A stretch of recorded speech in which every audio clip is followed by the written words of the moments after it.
Hello and welcome to all ARSC conference attendees and guests. Before we begin our next panel, I want to remind everyone that ARSC is a nonprofit organization managed by volunteers dedicated to the preservation and study of sound recordings of all types. If you are an ARSC member, please consider becoming more involved by taking on a volunteer role.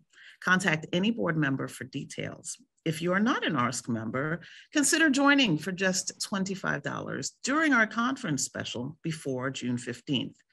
You'll have access to hundreds of hours of past conference recordings, the ARSC Journal, and a lot more. Throughout this session, you are welcome to type in becoming more involved by taking on a volunteer role, and send questions via the Q&A feature, and between sessions, meet and chat with other attendees in the Hublio Lounge. My name is Melissa A. Weber of New Orleans. I'm an ARSC member and also a huge fan of Detroit's legendary United Sound Studios, and that's why I'm thrilled to be session chair of this keynote titled Resisting the Silencing of the Mothership, the Legacy of United Sound Systems Recording Studios. I'd like to introduce the participants of this great panel, starting with the moderator and panel organizer. Carleton Gholz is a journalist, educator, and activist who in 2012 founded the Detroit Sound Conservancy, a nonprofit community-based archive and historic music venue with the mission of telling Detroit's story through the experience of its music. While in Detroit for over 20 years, he spearheaded local historic districts and preserved landmarks. He is currently based in Philadelphia, where he is writing his first book, which will include what he's learned through research, oral histories, and community engagement. And for our panelists, Melvin, Detroit's soul ambassador Davis, is a pioneering vocalist, musician, band leader, and songwriter of the Detroit music scene. He released his first recording titled I Don't Want You in 1961, and since then has written over 600 songs. He continues to work with and influence generations of Detroit artists.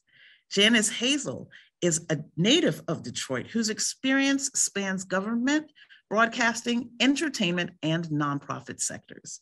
An influential arts advocate, she has held impactful positions in government agencies and in influential trade associations as a lobbyist representing the nation's 350 public TV stations, as well as the commercial building industry. A Washington insider, she previously served as an Obama presidential appointee to the U.S. Department of Commerce, Census Bureau, and the White House Office of Presidential Correspondence. She served as executive director of the Rhythm and Blues Foundation, spearheading royalty reform for recording artists. She has been a senior staffer advising members of Congress, and she is a journalist who has worked with the Michigan Chronicle, Washington Post, PBS and NPR stations, WFDF Detroit, and WURD Philadelphia.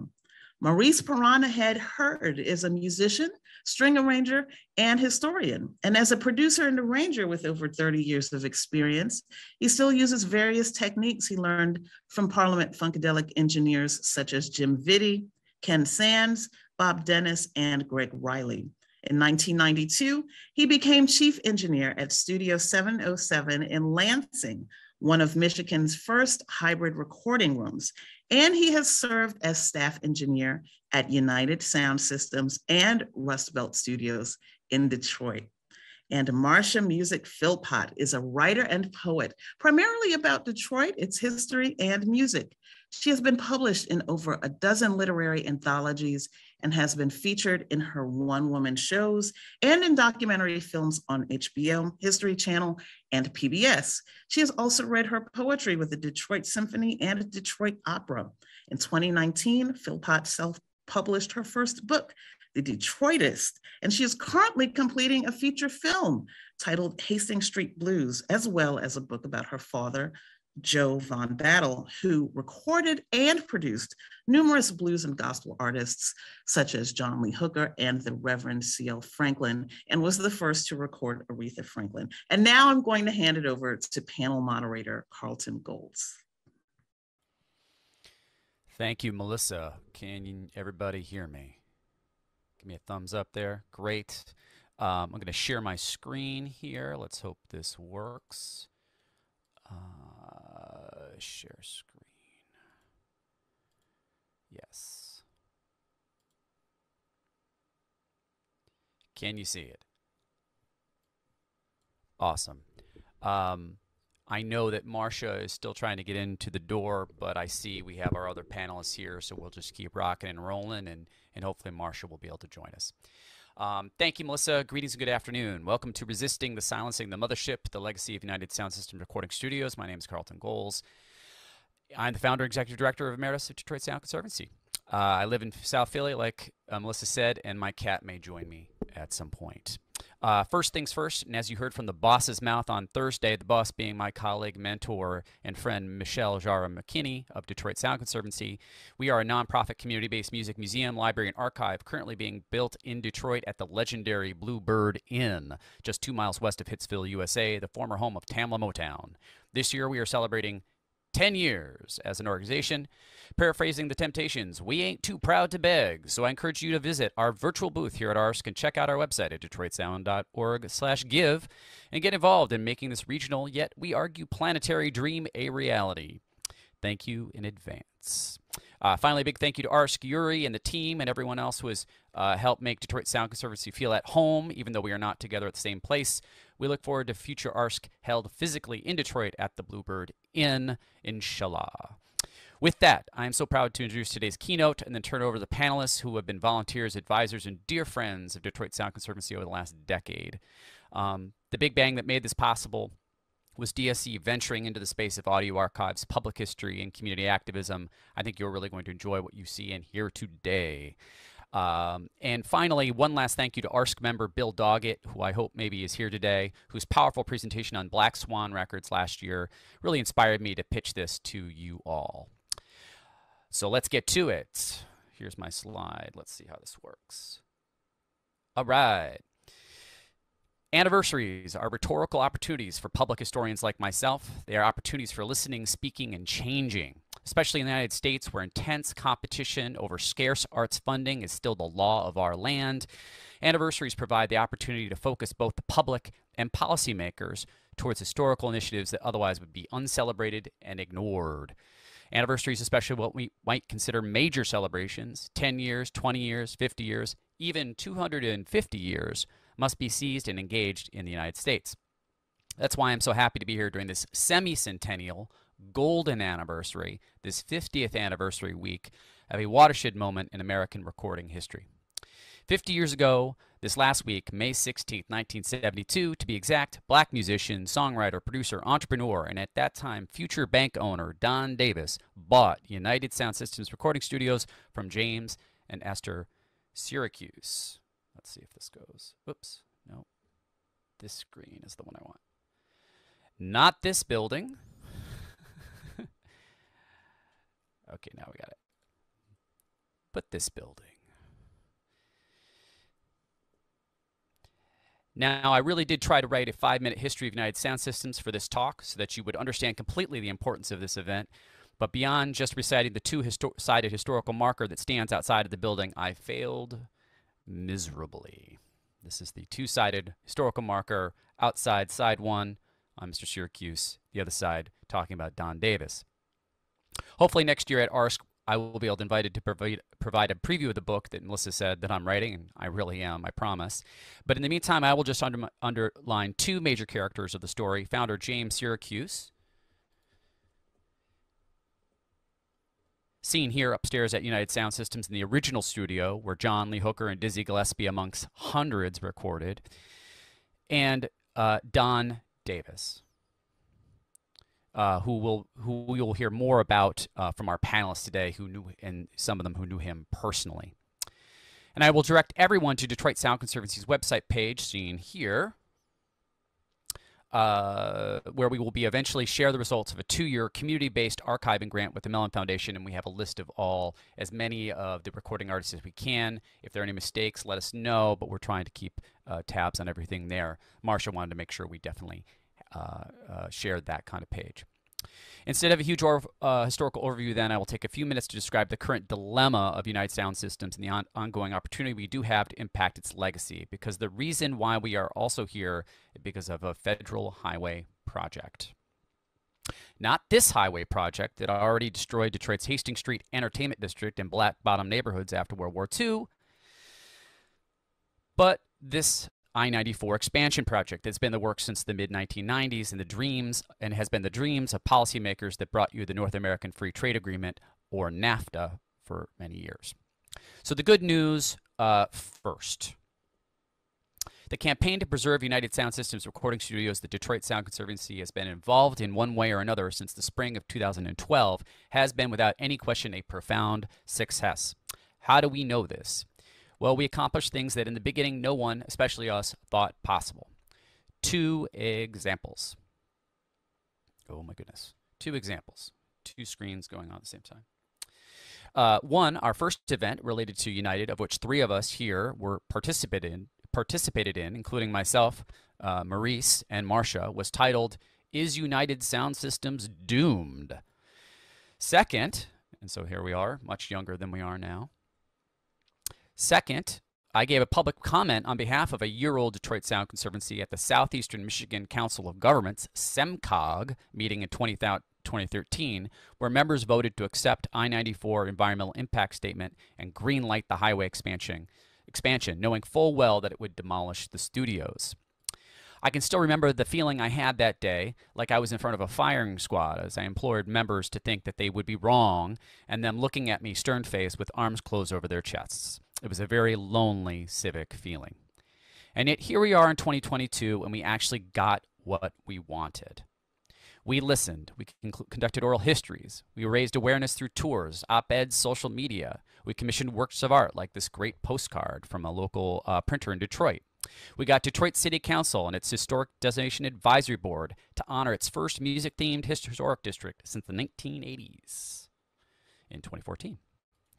Then we printed T-shirts and raised funds. You may know this man in the picture here. Everybody see George. And throughout this process, we moved people sometimes from hopelessness and apathy to support and activism. We identified an issue that was deeply felt, and we tried as best we could to not overpromise or underdeliver.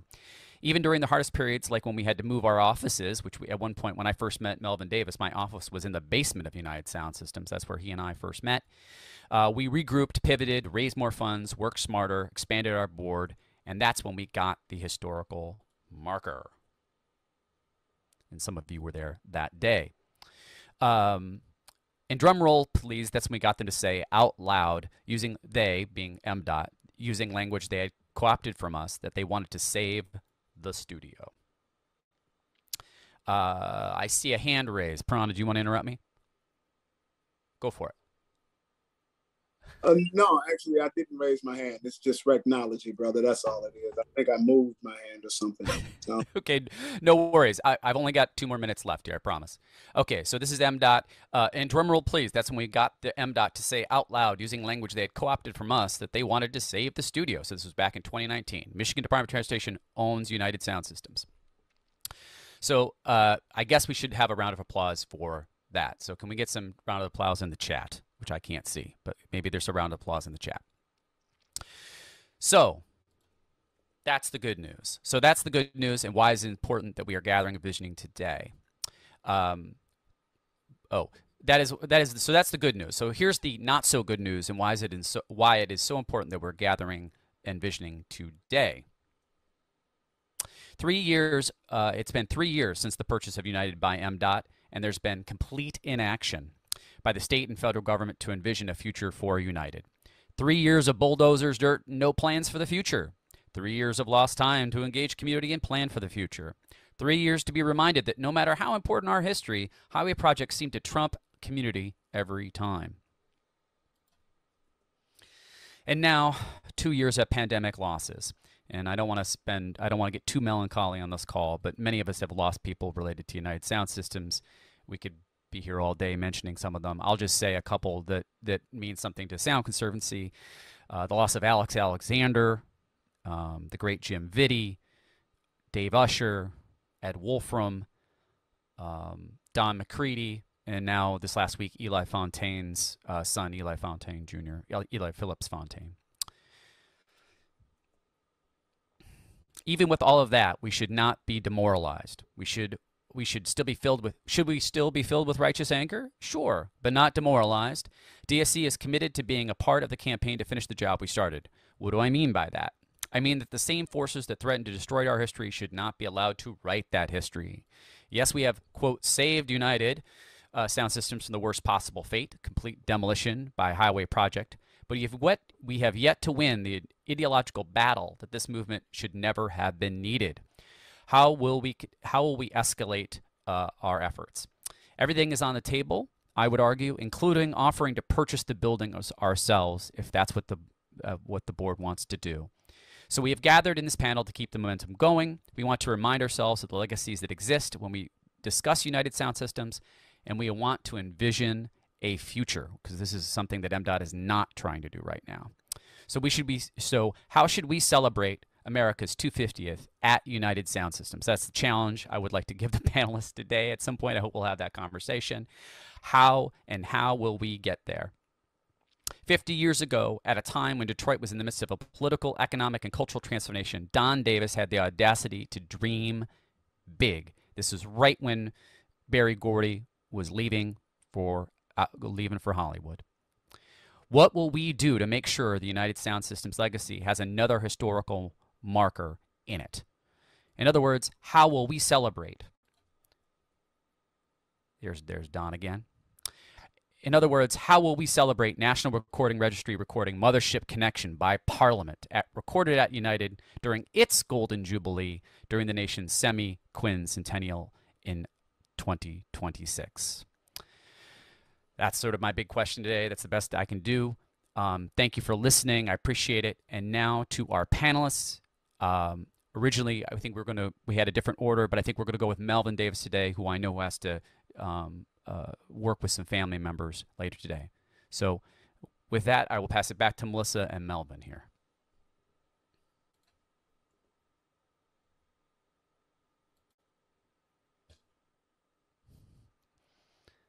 So Melvin, do you want to tell us, you want to take a couple minutes here and tell us who you are and what is your relationship to United Sound Systems?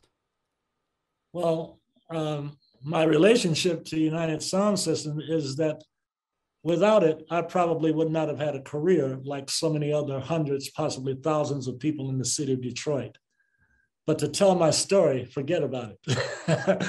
It would just take entirely too long, because I've been doing this for 61 years. And I was fortunate enough to participate in the music industry in so many different ways, as a drummer, as a pianist, as a songwriter, as a producer, as a vocalist, as a promoter.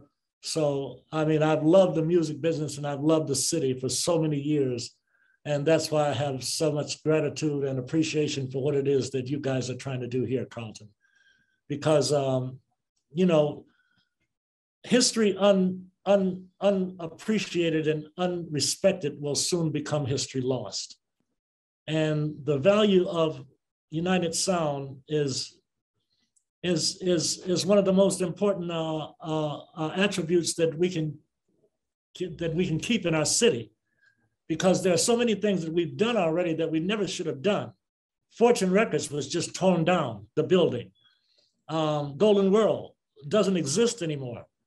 And to do that with United Sound would be a travesty. It would be tragic. And I just hope that the city and the powers that be can understand that it's to our advantage, to their advantage, to respect this studio and to respect the history of the music in the city of Detroit, because it's revered around the world like you would not believe.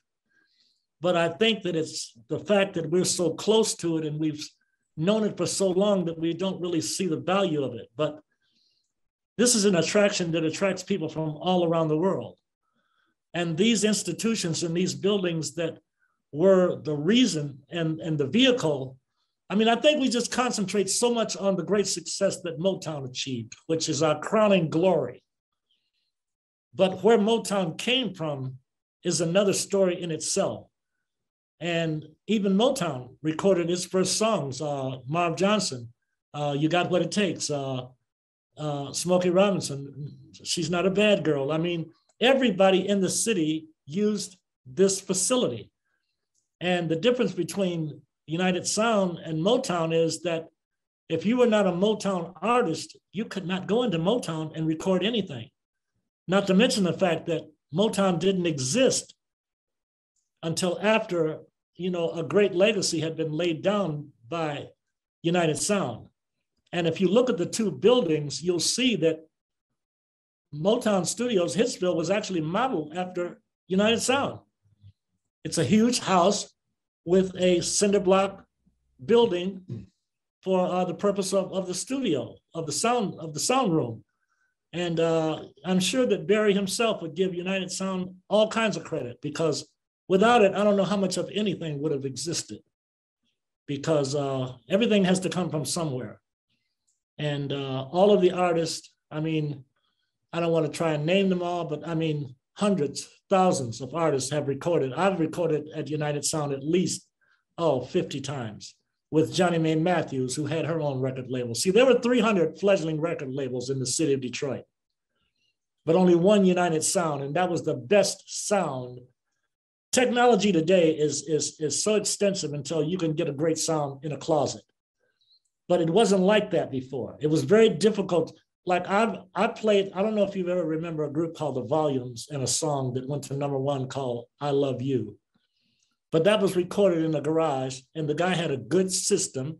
It was a good sound, but he could not record drums because they didn't come out right. There wasn't enough space in the tape to get a good fidelity out of the drums. So on that record that went to #1, there are no drums. I played a briefcase with mallets on that to get the proper sound. So getting a competitive, proper recording sound so that you can compete in the music industry was of the utmost importance. And United Sound provided that. And you couldn't get a better sound without going to New York or California. That's how good United Sound's sound was and still is. But as I was saying, our history is one of our greatest and most important assets. And hundreds of thousands, there's a group of people called the Detroit Go-Go that have been here for the last 2 or 3 years that come from all over Europe to recognize and to appreciate and to celebrate the history of Detroit's rhythm and blues and soul music. And that could be expanded because we didn't do that. It was important enough to an English gentleman, a Phil Dick, to bring those people here, house them and everything. But I mean, our city should be putting on the kind of shows and the kind of historical references that would bring people from all over the world, at least 3 or 4 times a year. I know we have the Concert of Colors and several other celebrated music events that are really great, but we could do so much more. And also we could cease from tearing down these great buildings that represent the energy. And the other thing is, you tear it down and replace it with what? You're taking something that has historical value that should be respected and appreciated and raised up because it's a reason to have pride. We have enough reasons in our city for shame for the youth, to give them a sense of pride. Our music is one of those most important things. So I don't know. I don't mean to go on and on and on, but I just think this is extremely important, an important part to save. It's almost like you want to tear down Hitsville. Yeah. I mean, what's next? What's left? All of this musical history and all of these accomplishments, they came from the sincere efforts of thousands of people. And the success is recognized world over. So I think that we should do everything that we can. Our city is on the rebound. I knew that it was going to come back. As a matter of fact, when I hit the stage, that's one of my opening statements is, ain't no city like the Motor City, ain't no town like Motown. because this city, that energy that caused all of those great things to happen is still here. So it would behoove us tremendously to do everything we can to maintain it physically, spiritually, mentally, emotionally, financially, in every way. And we should all be working together to accomplish these goals, I do believe. Melvin, this is perfect. Absolutely. Could you've even come under time at 10, just under 10 minutes. I really appreciate you keeping us going. I know you're going to have to leave at some point here, and that's fine. You do what you got to do. But maybe you could just briefly, since you knew Don Davis explicitly, you and I personally, you and I have talked about Don and sort of interpersonally who he was. But could you just talk just very briefly about the importance of sort of his, his dreaming big? Him having a vision. If you could just talk a little bit about your relationship to Don. Well, I was one of the original artists with Don. And, one thing that I had that was of great value to the music industry, when I wrote a song, I always had a groove. As a matter of fact, Ed Wingate called me his groove man. Because when you write a song, like, especially if it's a dance song, you want to know where is the pocket? I start with the pocket. I am the pocket. So that was one of the attributes that I'm glad that I've been gifted with, that Don Davis loved and appreciated. And I wrote so many songs to please Don Davis. I had a lot of respect for him because he was a dedicated producer, musician, and lover of music. And some of the things we disagreed upon or disagreed about, that's water under the bridge. But I'm glad to see that he was as successful as he was, but I kind of wanted him to expand a little bit more because the difference, I'd say, between a Don Davis and a Berry Gordy, you have to have the type of wiring to house many dreams. And that was a quality that Berry Gordy had that was irreplaceable in order to accomplish the goals that he did accomplish. He just had a big heart and he had a big, huge tent.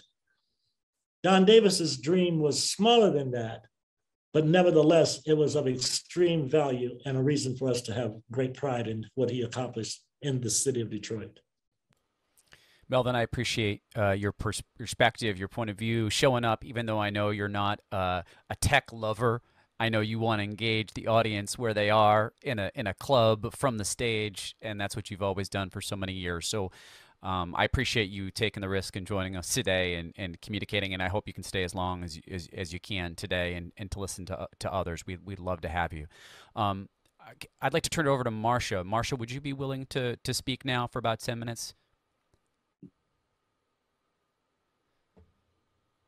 We can't hear you. If you could unmute. Let's see here. Thank you. Yep, we can hear you now. Thank you. I had just dipped away for a moment to get my coffee. I thoroughly enjoyed Melvin's commentary.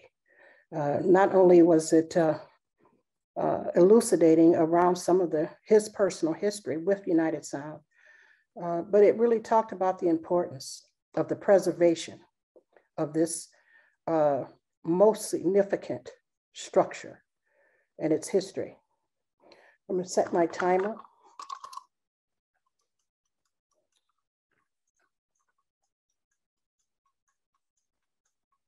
I am known as Marsha Music, and my father was a man by the name of Joe Von Battle, and he had a record shop that he opened in 1945 in Detroit on Hastings Street, which no longer exists. He opened his shop and he did not have recording capability in his shop. He just sold records. However, within a year or so, he began to examine the possibility of making records in his store like others did. And so he knocked out a back window in the back wall of the record shop to create a sort of viewing area. And he turned the back room into a record shop. Now, this is back in 19 1945, 1947. I was not even thought of at that time. However, I do remember the Hastings Street record shop. I frequented it as a child, a baby child. I was not born until 1954. However, my mother had worked in the record shop for some years alongside my father's other children by his first marriage, who worked in the record store with my dad, and particularly my brother, Joe Von Battle Jr., who is alive and well and 85 years old. And so United Sound came into the world of my family in that, like Melvin said, anyone who was about the business of recording recorded at United Sound. So my dad wanted to record, but he didn't have the ability. Now later on, he went down the street and began to record the Reverend C.L. Franklin in his church. And so my father, Joe Von Battle, was the first person to record Reverend Franklin and the only person to record him throughout his recording career. Not until the 1960s civil rights period was Franklin recorded by anyone else. But my father recorded all of the sermons and songs of the Reverend C.L. Franklin, over 100 selections. And these were seminal recordings in the Black community. So he recorded all of these, and even under the different labels that my father collaborated with, such as Chess and other other companies that were distributors for my dad's recordings. Because of his association with Franklin, he recorded the voice of Aretha Franklin. He was the very first to record her voice. And so he began recording her when she was about 14 and recorded all of her first gospel records, and including her seminal Never Grow Old, when it's recorded when she was about 14 years old. And she was an extraordinary talent even then, a musical savant, one might say. So my father had done all this, but before he had done all that, he took John Lee Hooker over to United Sound and recorded him because he did not yet have his recording facilities in his shop, and he wanted to record John Lee Hooker, who was notorious for recording with anybody who wanted to record him. And regardless of contracts or anything else, John Lee Hooker was known for kind of shopping producers. And he and my dad were good friends. And in fact, in a decade later, some of the most prototypical, legendary photographs in the blues world of John Lee Hooker standing outside my father's record shop on Hastings Street were taken by a Frenchman, Jacques Demetre, who came here. But United Sound was a center of music in Detroit long before Motown. And United Sound was the place where not only my dad recorded John Lee Hooker, but it was a place where he and my younger brother, Joe Jr., met Dave Usher, who recently passed away last month. And he met them there, and they became friends from that point on, that they met at United Sound. And at that time, Dave Usher was there at United Sound with Jackie Wilson. He was known for being the friend and colleague of Dizzy Gillespie. But in those days, he was with Jackie Wilson, and he recorded Jackie Wilson, and probably there, and in a very little known recording of Danny Boy, which Jackie Wilson made long before he became known as Jackie Wilson. In those days, he was known as Sonny Wilson. However, he agreed to a name change when it was just too familiar with the entrepreneur and raconteur Sonny Wilson of Paradise Valley fame. And so he began to be known by his own name, Jackie Wilson. At any rate, that's just a tiny microcosm of the world of United Sound that intersected with my own family. Dave Usher ended up playing a pivotal role in my family, and he is very beloved to me in my heart because of his efforts to assist my father in his later difficult years. And I look at their origins at United Sounds as the beginning of their friendship. One of the things about United Sounds that is so significant is that Detroit has had this legacy of some of the most significant musical history in the world. The world resonates with Detroit's music. I believe it is more than just the fact that it is so familiar to us that we ignore it, but I also believe it is because of the significance of such an African-American majority that allows United Sound, that allows these companies, Detroit's musical history, to be treated with less reverence, with less resonance than it should be. And I think that we have an opportunity with trying to hold on to and restore United Sound, to hold on to one of the few remaining structural repositories of the memories of the creation of music in Detroit. And I think that we have a chance to undo something that has been done here oh so many times. And that is the ruination of this incredible legacy. We can reverse that in this situation with United Sound and hold on to such a pivotal built structure that is a part of our combined history, not only African Americans, but all kinds of artists recorded at United Sound. And I look forward to our efforts in the future and any assistance from anywhere that can be lent to us regarding this effort that we're making to hold on to yet this one real place that music was made in Detroit outside of Motown. And I thank you very much for allowing me to say these words.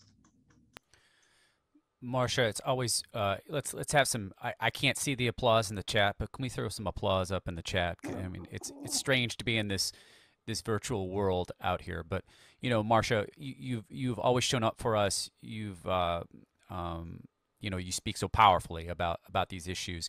If you could just one addition here real quickly, would you speak to I know these are sometimes, there's so many details here, and of course our audience doesn't know all this stuff, and of course we're trying to encourage them to just think about these things for the very first time. But if you could just briefly say, you know, the state and has come and started to make I don't want to say amends. I don't want to put words in anyone's mouth, but they've started to talk about what happened to the Hastings Street. They started to talk about what happened to Black Bottom, that first, I don't want to say first, but one of those seminal ruinations that you discussed. What's your sense of why we're still kind of here, that the state, and again, I know this is I don't mean to have you think about things that we can't get into people's minds, you know, but get a sense of where the state is at this point. They seem to be open to the idea that MDOT seems to be open to the idea that it's made mistakes in the past, and that things could have been otherwise, right? So maybe you could just speak briefly about your experience I know you've at least, you may be involved in some of the stuff around I-375. I don't want to say overstate it. So if you could just talk briefly about how your sense of how that process is going, and if you feel confident at all sort of moving forward for us. Does that make sense as a question? I'm sorry. Absolutely. Okay, good. I want to be careful in how I articulate this, because it is a question of much complexity. Yes, I believe that there have been inroads in the discussion about the destruction of Hastings Street and the quote unquote wrong that was committed in the destruction of this entire community with the construction of the Chrysler Freeway in that area, that loop of the freeway. I do believe, however, that some of the narratives regarding the righting the wrong issue is a narrative that is being utilized in order to justify what is nothing more than capital investment. I believe that the powers that be see the opportunity for a landmass to be created if they deinstall the freeway, an uncapitalized landmass that needs to be capitalized so it makes money for someone. And I believe that the narrative of righting the wrong is a very convenient, if cynical, kind of storytelling that justifies this change in the freeway in order to ultimately figure out ways that there can be major investment made in the remaining land. So I think it's complex.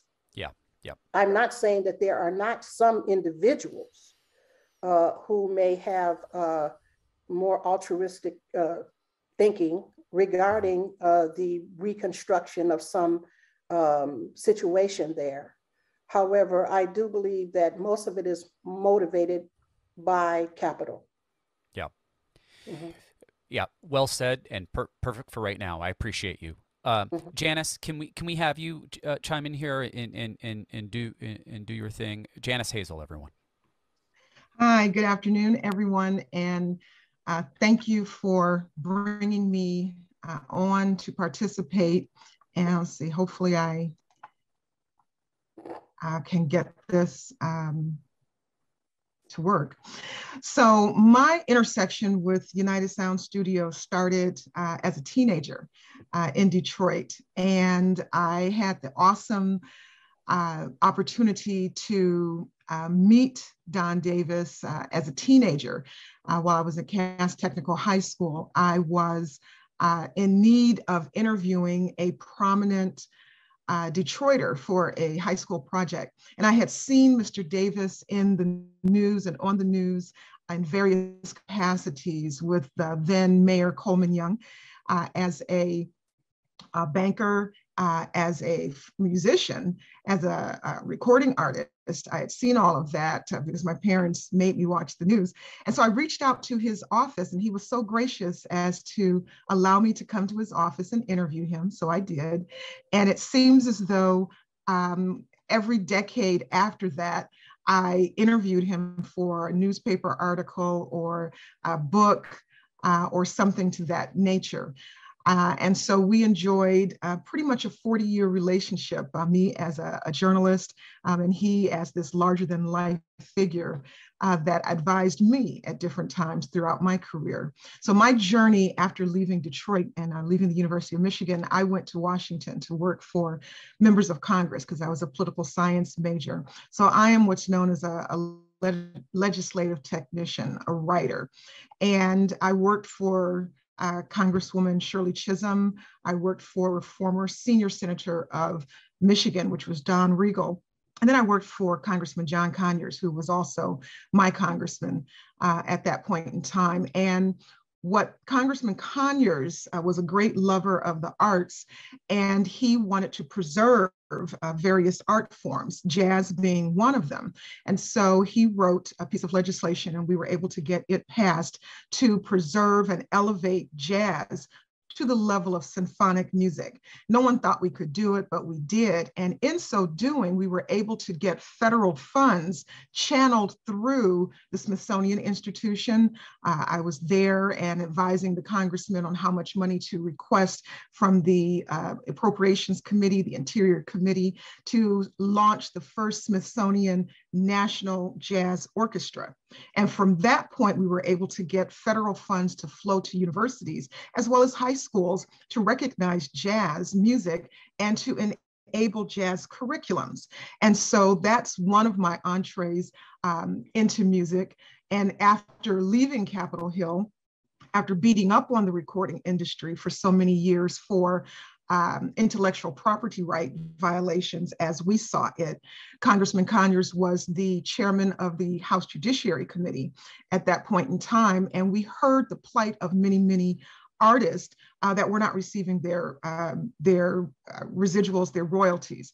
And so the congressman held congressional hearings, and out of that was born the Rhythm and Blues Foundation. So after a decade of beating up on the recording industry, they asked me to come and become their executive director to then preserve and promote rhythm and blues music. So I had the opportunity to help put a lot of indigent artists that recorded between the 1940s and the 1960s back to work, because really what they wanted to do is work. And I also negotiated and helped produce along with the Corporation for Public Broadcasting, the Smithsonian Institution, Broadcast Music International, better known as BMI, and put together the Let the Good Times Roll oral histories that were then aired on NPR stations, National Public Radio. And they were moderated by Martha Reeves of Martha Reeves and the Vandellas. So those are my intersections with music in that way. And I'm going to harken back to being a teenager. I have a cousin who was a founding member of Funkadelic. He's known widely as one of the greatest guitar players, Eddie Hazel. Eddie is about 13, 14 years older than myself. So as a child, we had issues with each other because Eddie at family reunions kind of took front and center from us younger children whenever he would play his guitar behind his head, play his guitar with his teeth. And there I was, 7-year-old, hoping to win our family talent show along with some of my younger cousins, hula hooping. And so I was really upset with Eddie for many, many years. And one of the ways that he helped smooth some things over with me was to introduce me to George Clinton and to Bootsy Collins when I was a teenager, because funk ruled my world.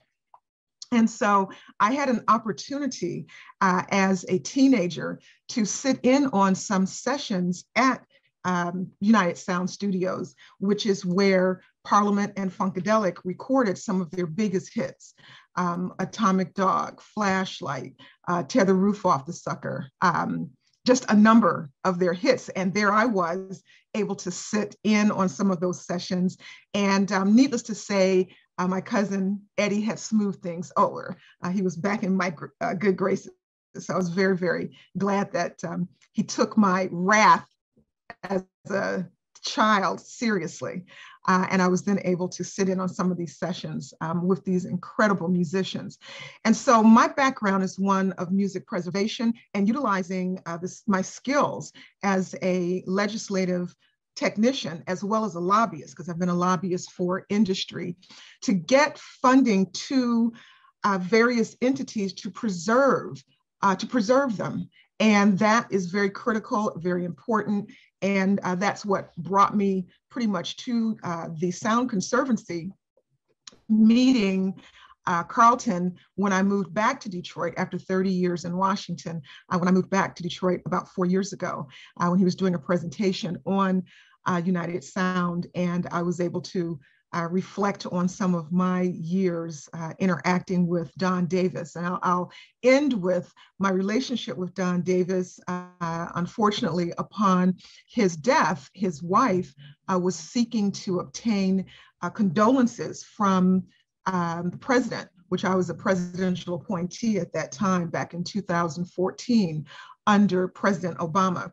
And so when members of the Michigan delegation, the state legislature, were unable to penetrate the White House and obtain a letter to go into the program or the funeral program for Mr. Davis, she reached out to me, and I really didn't know her well at that point in time, but I said, let me see if I can do something. And so I was able to get President Obama to write a condolence to him and recognize all that Mr. Davis meant to not only Detroit, but to music legacies throughout the country. You know, United Sound Studio also recorded Shaft, recorded Bob Seger, recorded so many entities there. And so I flew in from Washington to read this letter, presidential letter from President Obama at Mr. Davis's funeral, which was full circle for me. So that's how I kind of come to this, and I appreciate being on this panel because United Sound Studio and the legacy of the Mothership should not be silenced. George Clinton, he is one of the best known R&B and pop musicians. He's had over 40 top hits and has been sampled more than any other artist in the world. And so all of that needs to be in legislative language codified in our history throughout Detroit and throughout the country, as well as throughout the world. Janis, amazing. I'm so glad we met now a couple of years, now it's 3 or 4 years ago now. Time goes so fast. But I really appreciate not just being here today, but also taking my phone calls and taking Sound Conservancy's phone calls and sort of trying to get a big sense of things. I think the biggest dilemma for us as an organization coming to the plate or trying to show up for our little period of time is just getting a sense of where things have been and what has been done in the past and linking up these struggles. And I think, you know, speaking with everyone here helps that. Before we get to Maurice really quickly, I just want to say, one, that we did contact Mrs. Davis, Kiko Davis, to tell her about the panel today. I don't think we heard back from her, but she has showed up for different events in the past, and she was there at our historical marker unveiling, so she is aware of our work.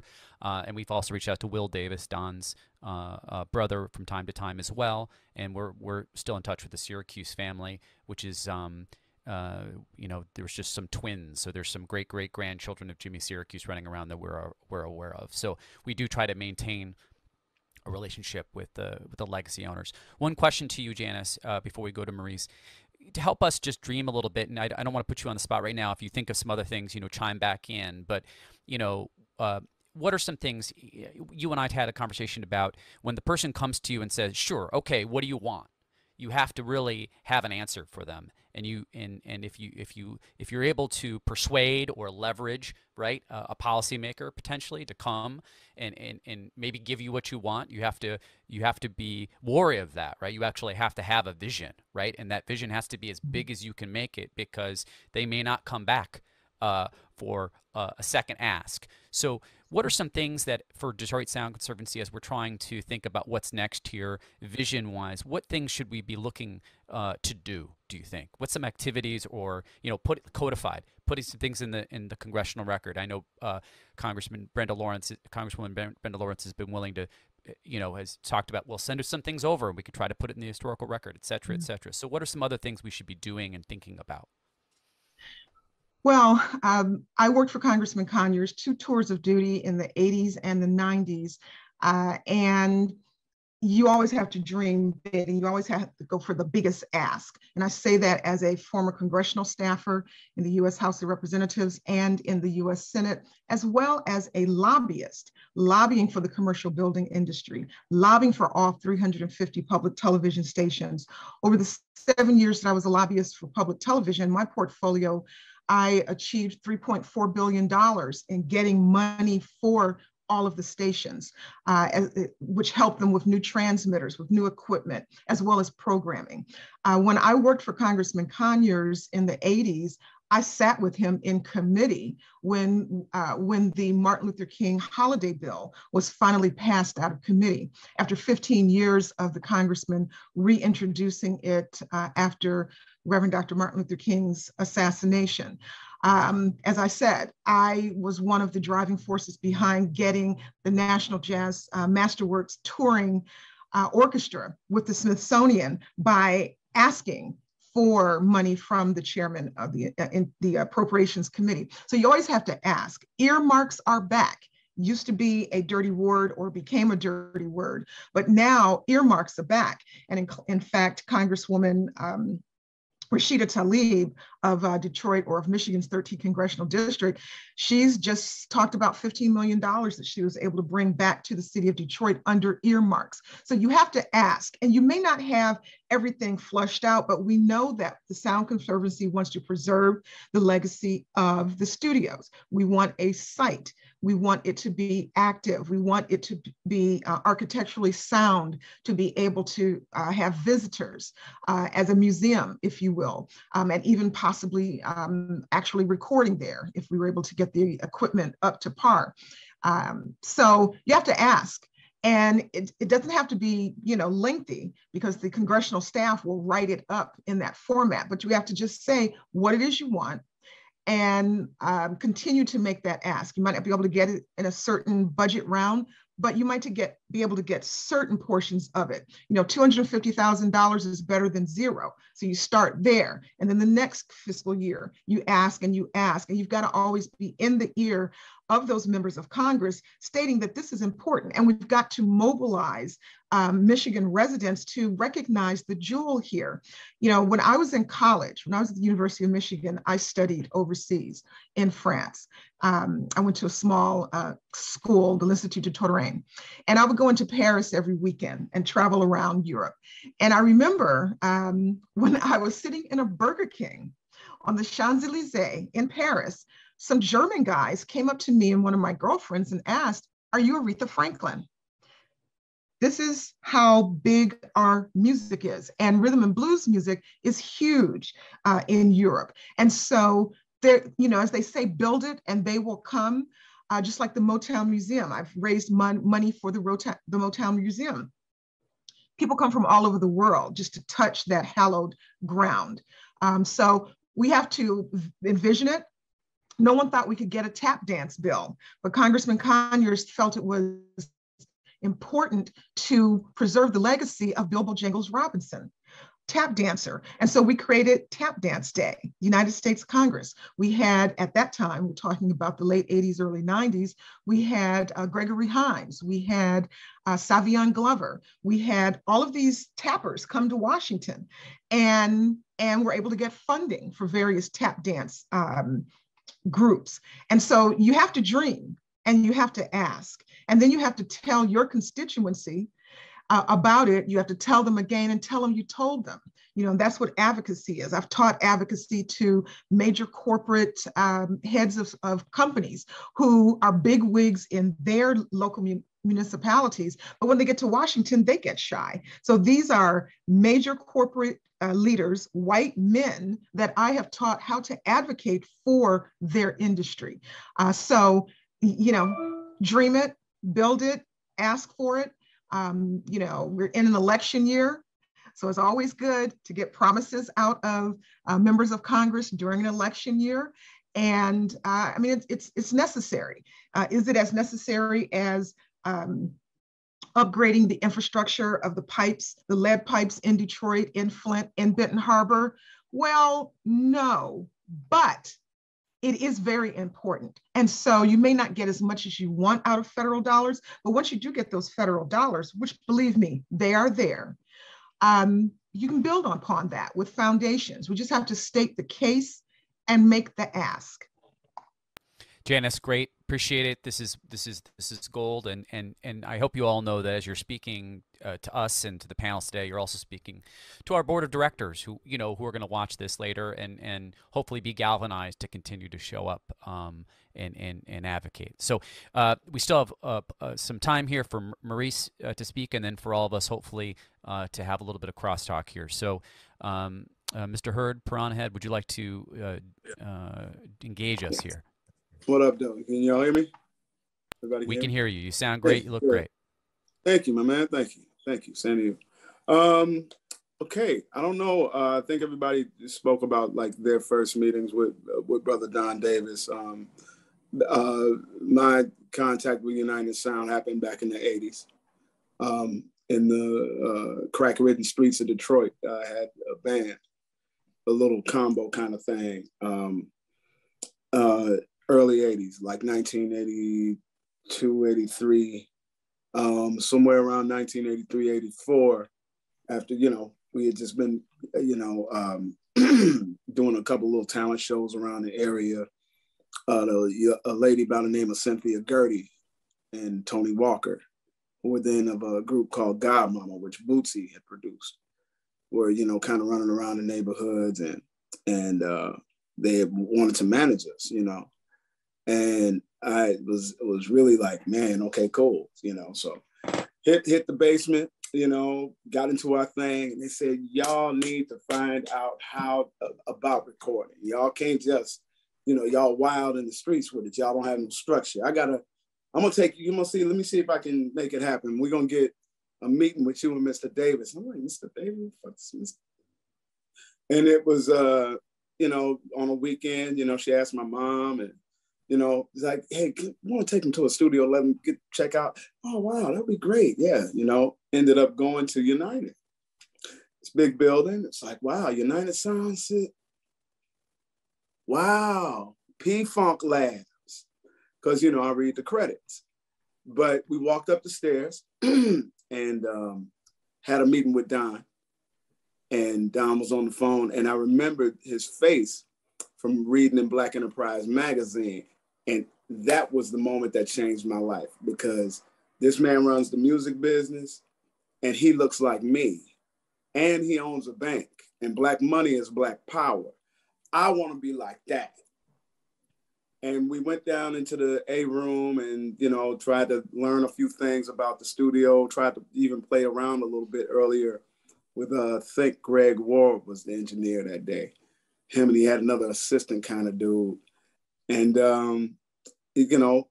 early noon, early afternoon, fooled around with a few things. And George walked in. No. Come on, y'all. Come on now. Y'all don't have to get out of there now. Come on, quit fucking around. And I was kind of freaked out by it, because seeing George back in the 80s like that with like tiger stripe stretch pants and, a multicolored little mohawk type of thing.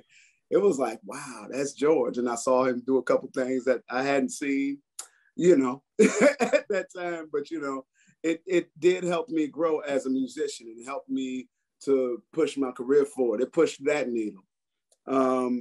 As to where, later on, I'd be back at United Sound doing sessions, with different people and learning different things. And, every now and again, I would see Mr. Davis and be like, hey, Mr. Davis, how you doing? And da-da-da-da, and it gave me something that I can give other young black men in order to be able to help them, because, I'm all about that. Mr. Davis and other brothers like Paul Hill and, even Eddie Hazel, you know what I'm saying? And Gabe Gonzalez and all the other cats who have raised me in the funk, especially cats like Gary Scheider and Paul Hill,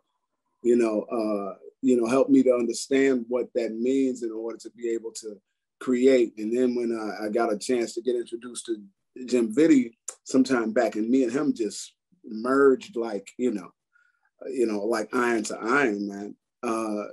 Which ended up building a really, really great relationship in my trying to help to preserve the histories of this, especially under the direction of you, Brother Carleton, when we decided to, make this United Sound thing a thing. I truly believe that its history is our history, you know, when it comes down to so much. You know, the techniques that have been, you know, used over there, you know, the types of gears that has been used over there, you know, people are doing certain things now that, for instance, Ed Wolfram in the Wolf Box created at United Sound. The direct box itself was created at United, you know, and people use that every day, all day. And FDS, that's right. The direct box, the one where, you know, low impedance meets high impedance, that unit with the lift in the ground and all of that was created at 58/42. You know, Ed Wolfram and some of those other engineers over there, Danny Dallas and all those guys. So, you know, that history being is really of importance when it comes down to how to create a record in the first place. The secret of those claps that used to, you know, run every P-Funk record, you know, all of those types of things. The Flickinger console that's, you know, that's owned by Bill Skibby right now, you know. Just a lot of those types of things I think are very much well worth preserving. And, you know, I definitely know that we need to do what we need to do in order to make that happen. A long story short, short story shorter, I was in Europe in 2005. I was working at United under the Roger Hood, you know, under Roger Hood at that time. And I was over in Europe with Moody Man. And we played the Jazz Cafe. And it was, you know, like, it was our second day there. And, you know, it was a lot of people in the audience. Omar was there. I think Adele was there. Didn't know. I remember meeting Duffy. And it was this crazy wild chick named Amy. You know, Amy Winehouse was in the building. I didn't know who she was. But when I was talking to her manager, who was watching her get sloshed and wasn't caring about it, I remember saying, yeah, man, you know, if ever y'all in Detroit, here, take my number, dude. You know, hit me up. Here's my email and my number. I work over at a studio called United Sound. And she busted like, United Sound? Oh, my God, what is it? And I'm like, what, dog? Somebody needs to take care of. She's a little fucked up right now, you know? And it was interesting because she knew every single record that was made in that building, including like The Entertainer by Tony, forget You're the Entertainer, the Entertainer. A few other ones too, like that were just, you know, underground, what they call the Northern Soul joints that she studied, right? So it was, I just found it to be really interesting. They wanted her manager said, yeah, give me the number to the studio, the manager of the studio. I gave it to, I sent it, you know, to him, and him and Roger Hood got into communication. She wanted to record Back to Black at United using 90% of the funk brothers that were alive at that time. Roger shut it down because he didn't have a vision. So right now, we need to find those who are involved in the, you know, infrastructure, the governmental, local government or whatever have you, that, yeah, Tony Clark, that was a joint. We need to find a way to lobby to get people who are involved in certain things that do have a vision to be able to, you know, see, you know, beyond, you know, to be able to see beyond what just their limitations are, man. You know, I mean, you know, we get it on, we get together, we can get it on. Maurice, I appreciate you being here today and especially talking about those techniques. Can you just spend just 2 more minutes on Jim Vitti? I feel like Mr. Vitti, especially with this audience, needs a little bit, just maybe 2 more minutes, especially since he's passed over the COVID period. You and I met him very briefly. I would never have met him if it wasn't for you. If you could just talk 2 more minutes about sort of this is an audience, just so everybody knows here, ARSC. These are definitely people who read the liner notes. This conference is definitely a liner notes conference. So anything you want to say about Mr. Vitti?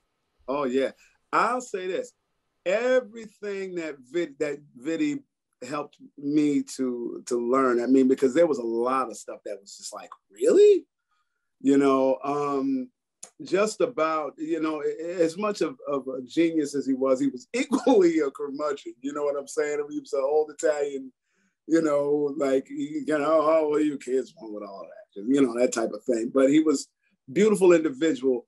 A lot of those techniques about just recording. In fact, one of the last actual live recordings that we did at United, you know, we had him come in and he cut it, and it was almost perfect just on the recording itself. You know, good in, good out, those types of things. He brought cats like Ken Sands to the table over there to talk about, like, you know, how to get copper wiring, you know, how to get some copper inside in order to reduce 60 cycle hums and, you know, RFI and things like that. But a lot of those old school P-Funk techniques, such as, you know, smashing the claps through an 1176 and using what do you call that? The harmonizer, the Eventide 910 harmonizer that was used for the Sir Noel's voice, you know, and all those types of things, you know, using all of these different things. You know, it's beautiful stuff. One time, David Lee Spradley, in fact, around the same time that we were talking, Melissa, about the Atomic Dog article. And, you know, David brought me the masters for Atomic Dog. He sat and broke them down with me. I was just like so chuffed to hear them. It was unbelievable. And I got Vinny on the phone and he said, hey man, if you want to hear something, listen to those claps. I said, yeah, okay, but there's 3 of them here. He's like, one was done at the disc, listen at that. And I listened at it. And it felt a little bit lighter than whatever. He's like, nah, listen at the 2 other ones. I had to do them on 2 different tracks. And he like showed them to me. And they was like, quah, quah, quah. I'm like, what? You know, quah, quah, like, damn, you know. And he was like, you know, there's certain microphones that are used in the room. And like, he would have things like, you know, a SM57 in the midst of the room. He would do things like, you know, that drum room door, if you remember, it was about this thick. When you went inside of it and you closed yourself in, it was an anechoic chamber. But if you can imagine being a drummer in there with mics and everything in there is absolutely high. And you play in the pocket. And so it's just, you know what I mean? It's really heavy in your ears at that point. Just the techniques that those cats used over there were just unimaginably beautiful. Yeah. Because, you know, it created the sound that we know as P-Funk and, you know, other things. You know, everybody wanted that. Michael Henderson, etc. So, you know, yep. And this boy wouldn't be no Snoop Dogg. It wouldn't be nothing if it wasn't for 5840.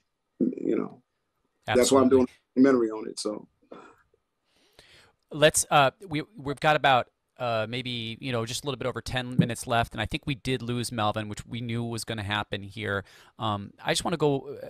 I want to give another minute just to any reactions or anything else you wanted to say to Marsha and Janis, and then I didn't know, Melissa. I'm a regret. I'm not in Hublio right now, so I'm not seeing if there's any more questions we need to be covering. But Marsha and Janis, if you wanted to add, Marsha, do you want to make any more comments here as you're hearing everybody else speak?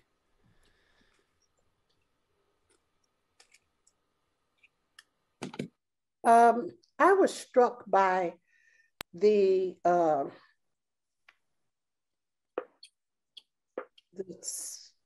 expertise of Janis in these areas. Baby, love you. And her long years of experience. And I am certainly hopeful that she is able to avail herself in this effort with us, because she is a repository of the type of knowledge that is necessary to embark upon a fight like this, because it isn't all just storytelling and reminiscing. You know, it's brass knuckle politicking and connecting and, you know, gathering up the historical resources in order to affect, you know, the preservation of a piece like this. So I just wanted to say that, you know, she's such a gift. She's such a gift. And 100%. Yes, you know, and of course, you know, Pirahnahead, Pirahnahead himself is legendary. And so, Love it. yeah, but you know, it's when you have people, you know, the first time I went into United Sound in the recent years, you know, Pirahnahead was at the soundboard, and he was such a familiar face for me because I've known him, you know, around in the cultural world, and he was such a familiar face. And I will say that Carleton was really responsible for me being reunited with Dave Usher, and who I had not seen probably ever in my own life, because he helped my father from afar, or at least not in, you know, any proximity to me. And we were at a major event at United Sound, and I will never forget that moment when Carleton, in his role as constant connector of musical Legos all the time, connecting people, he said to me, "Marsha, you know that's Dave Usher over there." And I would not have known. And I walked over to Mr. Usher, and he was in advanced age, and he was very excited to be there, as was, and Dave Syracuse was there. Is it Dave Syracuse? Mr. Syracuse was there. Yeah, we had some of the Syracuse family there. We did. I have to think about who, people from the Syracuse family. And they were very excited to learn that I was there because they all remember Jovan Battle from the old days. And when I walked over to Dave Usher, and that man turned around when I said, "I am the daughter of Jovan Battle," and he literally cried on my shoulder. He was so gratified to see me and to talk about my father. And I ended up, that was the beginning of a relationship that I had with him that culminated in filming him for my own film project that is executive produced by Juanita Anderson here in Detroit. And it's called Hastings Street Blues, in which we're doing a film about my father. And we filmed Mr. Dave Usher extensively. And my goodness, the knowledge there was just prodigious. Of the record industry of the old days, of the times. So there's just so much history here. It's not just the history of these individual people that we may connect with, but it's the history of the city itself that is manifested through these people. And through the history that is manifested regarding Detroit is the history of this country. And because Detroit is a city of nations. And because of that, there is this place that is a repository of all of these various national impulses musically that came together at United Sound. You know, Pirahnahead spoke of the Italians. Of course, I talk about the Black influence. And then you had country Western people that recorded there. You had all kinds of recordings going on in that place. And so I believe that it is a manifestation of this extraordinary synergy. I'm not going to say melting pot because that wouldn't be accurate, but the synergy that existed in Detroit that allowed for the creation of this kind of musical element that touched the world because it was of the world. I know. We have, there's so much there and it's so fantastic. And Melissa, do you want to chime in here with your, I know I want to get Janis back in here too, but Melissa, why don't you chime in here? We only have a couple more minutes. So Melissa, do you have some questions for our crew? Yeah, well, I do want to remind everyone, since we have just about 5 minutes left of this session, if you have questions for the panelists, please put them in the Q&A section, and I will, oh yeah, there might be some coming in. Oh, yes, from Craig, any recent news to share regarding MDOT's plans, such as moving the United Sound Systems building or changing the expressway construction plans? No. Okay. Michelle McKinney, our director, and has been in touch with Michigan Department of Transportation and the State Historic Preservation Office, but it's a lot of we'll let you know kind of stuff. That's kind of where we are. You don't mind my chiming in. I remember speaking with Jim about this and a few other people, you know, because those who were there, you know, while that structure was being built, Ed Wolfram, Vitti, Danny Dallas, and everybody who was, you know, familiar with the cinder blocks and what it sits on and how it sits and all of that type of stuff.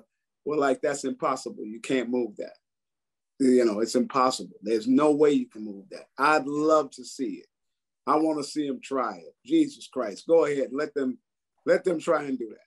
But it was, you know, it's, I think that the idea to move the structure would be, it would really be, I don't know. I'd say that would be pretty admirable for someone to actually try to do that, you know, even though I think it's probably structurally impossible myself. Other questions there, Melissa, from the crowd? Not yet from the crowd, but I will ask one. It's for you, or really anyone who can answer this, and it's coming from my role as an archives professional and the curator of the Hogan Archive of New Orleans Music and New Orleans Jazz with Tulane University Special Collections. I know that the Detroit Sound Conservancy involves a community-based archives, and I would like to know how United Sound and that legacy is represented in the archives. Well, I can answer very briefly, although I'm not in the WGPR studio. So all of our materials right now are at WGPR on Jefferson Avenue in Detroit, and that's where the materials are being gone through with our head of collections, Michelle McKinney. But part of that community-based archives grant that we got from the Mellon Foundation involved trying to preserve recordings from United Sound Systems. When we were working with United, we, brought in records, popular recordings.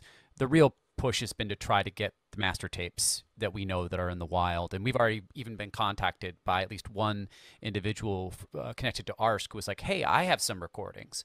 So definitely there are many recordings out there, sort of out there in the wild. Maurice and I and others know about some other recordings that are in Detroit that are at endangered.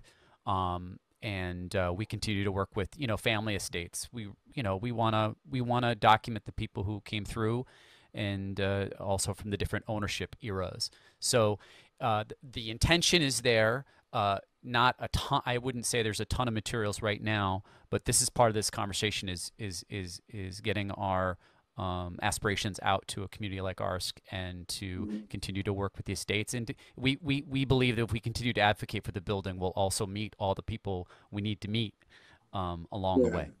Does that help? Yeah, that's great. I have another question, and this one is for everyone on the panel. I would love if you could remember and share your or a favorite United Sound memory that you have, musical or otherwise. Janis? I would say being in the rafters, if you will, when Flashlight was being rehearsed and recorded. Flashlight is one of the most sampled songs of the P-Funk collective throughout the world, and it will be around long after we're gone.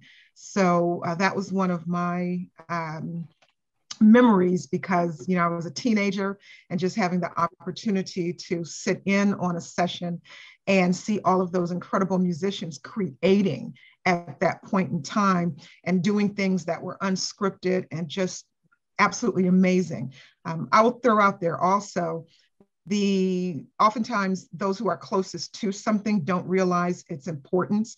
And so while many Detroiters may not realize the importance of this building that's not functioning right now, others outside, and we have to reach out to them, do understand it, such as the MC5 recording there, recorded back in the USA, Isaac Hayes creating the likes of Hot Buttered Soul and the theme song for Shaft there. I mean, those are the stories that need to be told about this building. And it may be that a concession has to be made, that the building can't be saved, but elements of the building, perhaps the recording studio, can be embodied somewhere else, perhaps at the Detroit Institute of Arts or the Historical Society or Greenfield Village.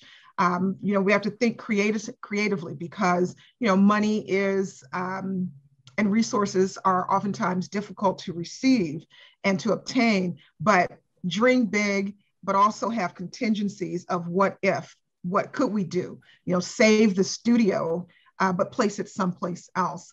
That's what I would say. But that's one of my most fondest memories, is actually sitting in on that session that colored my teenage years. Oh my gosh, I wish I could hear so much more of that. Thank you for that memory, Janis. And I hate to cut, but we are at time. And I want to thank all of the panelists and participants. And don't forget, if you want to keep this conversation going, feel free to meet and chat in the Hublio Lounge. Have a great rest of the ARSC conference. And I'm going to go to the Hublio Lounge and talk about more United Sound. Thank you. Yeah, all right. Thank you.